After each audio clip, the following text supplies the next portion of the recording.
Race and ethnicity. The United States is a very diverse nation when it comes to ethnicity and race. As crazy as it sounds, there are nearly 300 ethnic groups in the United States. These groups can also identify the national origins of their ancestors. First Americans are about 1.7% of the U.S. population, with 566 federally recognized tribes. About 13% of the population are foreign-born, while ancestors of the remaining 85% immigrated to the U.S. over the past 600 years. A common bond is a good thing to develop, and it is done through family members, friends, and neighbors. What does imprisonment have to do with schools? Well, for many people who have been arrested, the path begins for many of the youth in schools. Zero tolerance policies require punishment for any rule that is broken. The main reason for the zero tolerance policy was to create a safe learning environment for all the schools.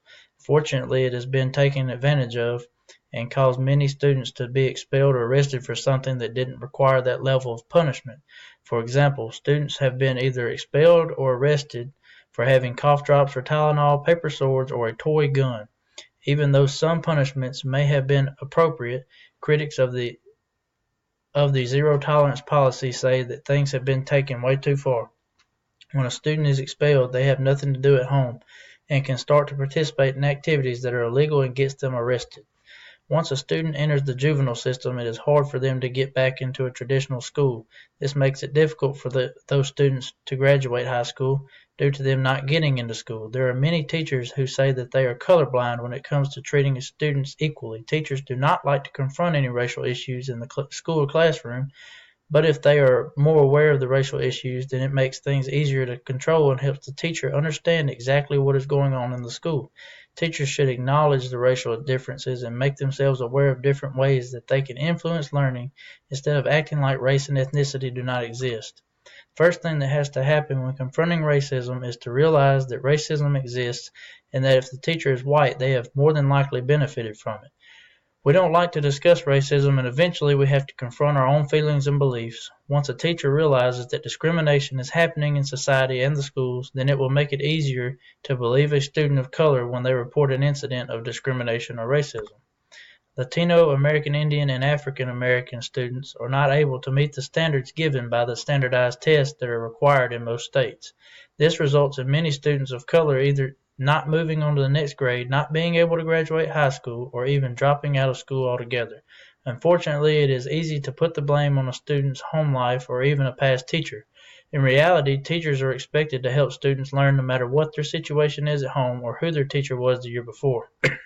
Tests determine everything when it comes to school. They determine anything from if a student is allowed to move to the next grade to taking a test to become a license to teach. Everything we do in school is based upon tests. Both teachers and principals can lose their jobs if students do not perform well on tests or on their yearly progress. Who is responsible for closing the opportunity gap? Well, when students are not able to achieve the levels of learning that were expected, teachers often do not take responsibility for it. A child's home life might affect them somewhat, but in the end, if a teacher is highly effective and teaches the materials to the best of their ability, then students will succeed at a higher rate than when a teacher does not accept responsibility.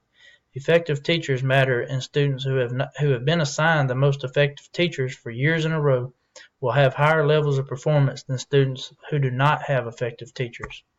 Even though there is a lot of ethnic and racial diversity, good teachers can have a huge impact on students' lives and teach them what they need to know in order to be productive members of society. Teachers should always believe in their students and never give up on trying to teach them no matter what the circumstances may be. Being aware of the racial differences in the classroom and knowing how to deal with it will make for a better learning environment for students of all ethnic and racial identities.